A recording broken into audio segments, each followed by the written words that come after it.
What came up so much yesterday in all of the calls was imposter syndrome. Mm, And Carl, it's one of those where I'm just I literally left yesterday with a heavy heart saying, man, imposter syndrome is something that so many loan officers are facing in today's environment. And it's one of those to where my first thought was, okay, how do we help someone who really is living with that? Maybe I'm not worthy. I'm not good enough. I don't deserve it. Hey, what will they think about me? I know you've talked about little guy on your shoulder, and I just thought, wow, it was just very, I left with a heavy heart saying, we've got to help our loan officers really walk through the imposter syndrome. And so you were talking about this earlier. So tell me what you were saying. yeah. So, I think where all this comes from, man, when we talk about, I think so much happens to us as children Mm, that we carry for the rest of our life. And I don't think we realize it sometimes. And yeah. I'm a real big student of this, and in my own life, right? Same thing. And I think it boils down. I think the imposter syndrome, if we look at what's the source, because I think you have to identify this. The root. If you want Yep. to stop a fire, you have to go, well, who's running around with a book of matches? Right. You got to, if we're putting out fires all day long, somebody's lighting matches. What's the source? And so on the imposter syndrome, there's a source for all of us, right? I don't know what yours is, right? And as our listeners, as you're listening today, I might not know what yours is, but I can tell you that most of the time, I think that it all results in that growing up, somebody didn't tell us how amazing we are. You Mm, ever, what mm. was that show, or what was that movie where the, the nanny, you is smart, you is important. I don't know. Yep. Oh, No, I so, don't know. so it was this nanny and she said nothing but positive affirmations to this little girl. Yeah. And I think it is such a strong thing. That's like I read a story about Mike Tyson, right? Yeah. Very controversial figure, but nobody can discount the His results. success. Yeah. Yeah, Yeah. his Yeah. results. Yeah. And a week before his fights, so the story is told, a week before his fights, he would have a guy falling behind him. Mike, you're amazing. Mike, nobody can beat you. Mike, you're just wonderful. Mike, you're the champion. And just walk behind him all day long for like a Yeah. week, just giving positive affirmations. That's what this guy's job was, giving positive affirmations. And I think the lack of that is the source of the imposter syndrome, Mm. and that we think everybody else is so much greater than what we are. There's I belong to a couple mastermind groups that are non-industry related, and boy, I've met some really, or at least for me, some really impressive people. Yeah. And like Kevin O'Leary and Sarah from Spanx, Marcus Lemonis from The Prophet. What's his name? Captain Kirk. What's Yes. his? I know who you're talking about. Yeah. Yeah, Um, William Shatner. there you go. William Shatner. I had breakfast with Jeb Bush. This is some years ago. And the one thing that I found in meeting with these people of greatness is they all struggle with the imposter syndrome, and they all struggle with, how did I get here? And gee, all these people are counting on me. And they have those same conversations goes on in their head that goes on in mine and yours and likely our listeners today. I think the only difference is they do it anyway, right? Mm, They do the activity anyway. So it's kind of like that title of that book. Not a great book, but a wonderful title. Feel the fear and do it anyway, yeah. right? And I think the way. So I'll tell you on for my own personal self, I would say the imposter syndrome. So I've been doing this a long time, and I would say it's only been in the last 3 or 4 years, maybe, Yeah. that I started to shake that, where like, you know what, I think I do help people. Yeah. And it's just seeing the results of it, thousands of people, and I'm not saying this to be uncool or anything, but like it took like thousands of people sending me like little notes of, hey, thanks so much. And I appreciate what you've done for me. And here's a Mhm. picture of me and my family. And we took this vacation because we applied the principles, or, you Yeah. know, uh, here's my kid graduating student debt free because of the principle, and literally when I say thousands, I mean literally thousands of those stories. And I think, after 23 years of doing it, finally, I Mm. started to believe it a little bit. Yeah. And so I think it's a natural thing that most people feel. Yeah. I think it results from our childhood. I honestly do.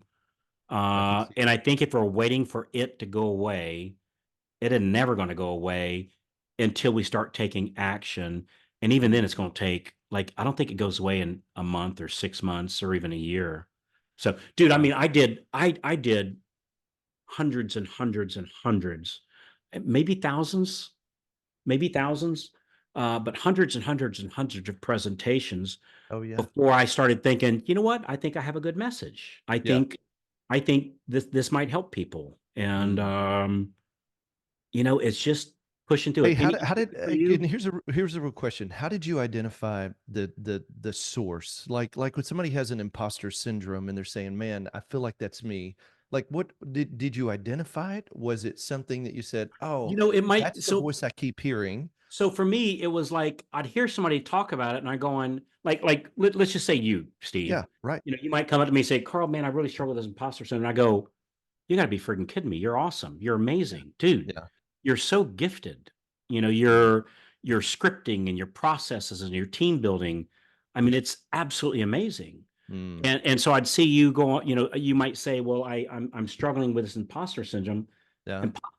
Dude, I learned so much from you. What I don't, what are you talking about? Yeah. Right. But yet it's real to you, Right. right? Per se.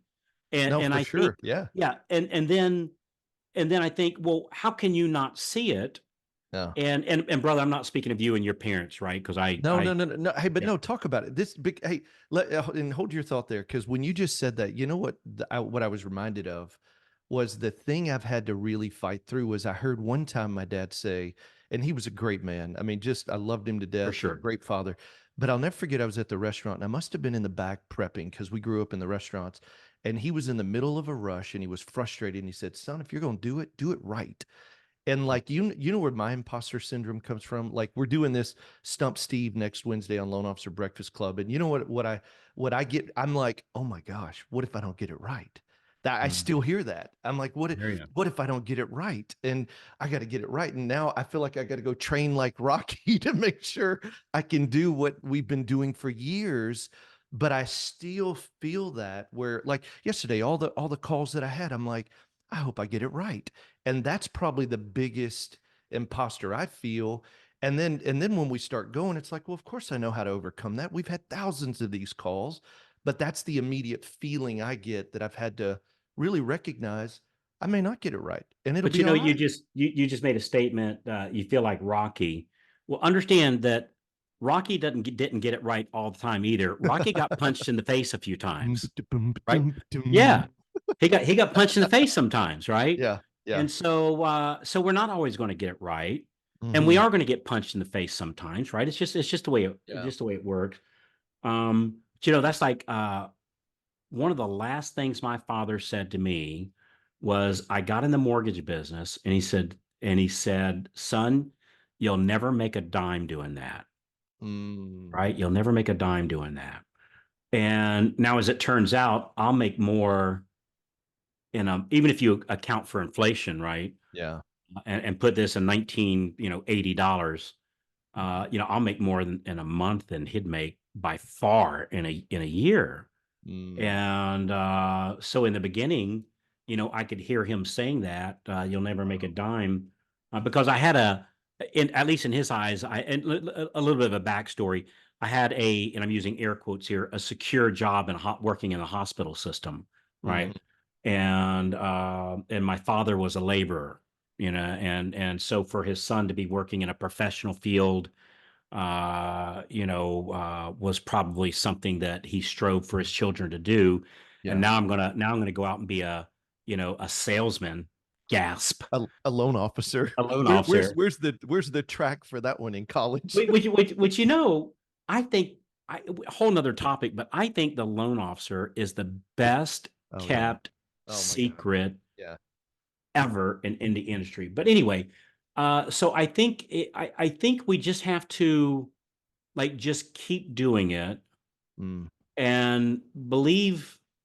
In my case, I surrounded people that believed in me before I believed in myself. Like I'm yeah. thinking of and I talk about her all the time, my dear, dear, dear Diane that I work with, right? So the day that Diane entered my life was a very good day for me and the lovely Mrs. White, right? And she just constantly, Carl, you can do this, and so this is going to sound weird to me saying this, right? But this is what she tells me. Carl, everybody loves you. She was just saying this just the other day. Yeah. I was on the phone and I was struggling with something. She said, Carl, they love you. Hmm.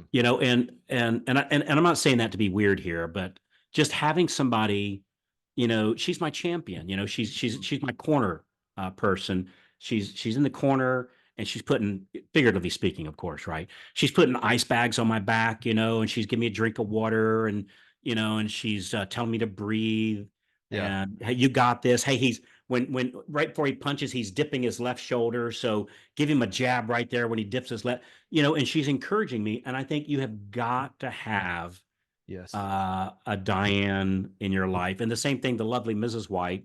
If I come home and I got a couple cuts and bruises on my face, figuratively speaking, she says, "Here, let me get some ice and let me chill it down. And hey, that's okay, honey. I love you, and you got this, and you're amazing." And it's just about surrounding yourself, with people that believe in you before you even believe in yourself. And I think, like at me, I look at the lovely Mrs. White and I go, man, if I attract a dear friend like you, Steve, Yeah. if I get somebody like Frank Gray as one of my buddies, Yeah. a brainiac like Chris Johnstone is somebody that bounces ideas off of me. Yeah.